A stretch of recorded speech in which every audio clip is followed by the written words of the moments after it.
Hi, welcome to Baby Movements. One of the reasons this group was created, not to look for problems with your child, but to look for movement solutions for your child. Movement is everything to your brand new baby. And one of the things is that people don't realize that they think the movements will come later. This is what's considered delays. However, there's a cross correlation between being delayed and delays. First of all, no baby should have delays. They really should. Rolling over should be by 2.5 to 3 months. Yes, some of you might say, my child didn't roll over to 7 months. Child missed a lot of opportunities, had issues with coming to sitting then, grabbing their feet and going into crawling, maybe didn't crawl as long and so forth. There's no reason for that to happen when you're watching your babies move or learning how babies move. The second problem with all of that is now what is determined a problem now being developmentally delayed. Well, most places, and I'm just going off of, let's say, Westchester County protocols, child has to be 50% delayed. Well, the chances of having a child 50% delayed at 6 months or younger is very slim. And second of all, now they're working with you and you want to brag about your baby. It's just what you naturally do. Of course your baby's awesome. There's nothing wrong with your baby. I had a person in today that I'm working with. Yes, he's rolled over, but only twice. But we can't get him to do it again, kind of thing. And I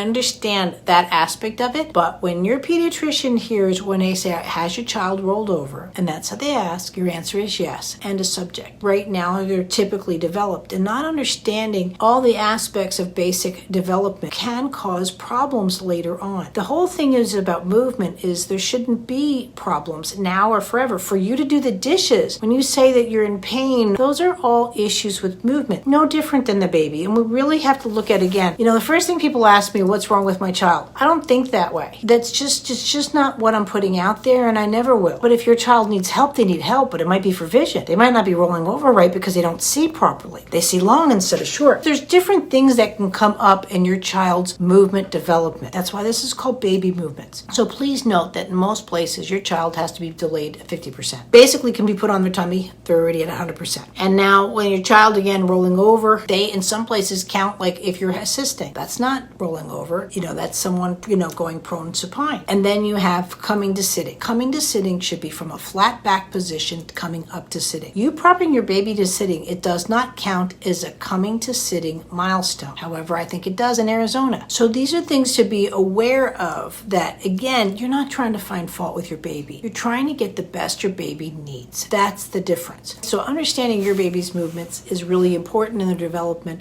Understanding how a baby moves in general is just important for all of our cognitive development. Remember, most of the baby's movements are done before they start stringing some words together. So that's what baby movements is about. If you have any questions about your baby's movements, there's your pediatrician, there's early intervention, and there's other resources besides myself that are out there to help your baby move better. And we're going after the best. Baby movements. Thanks.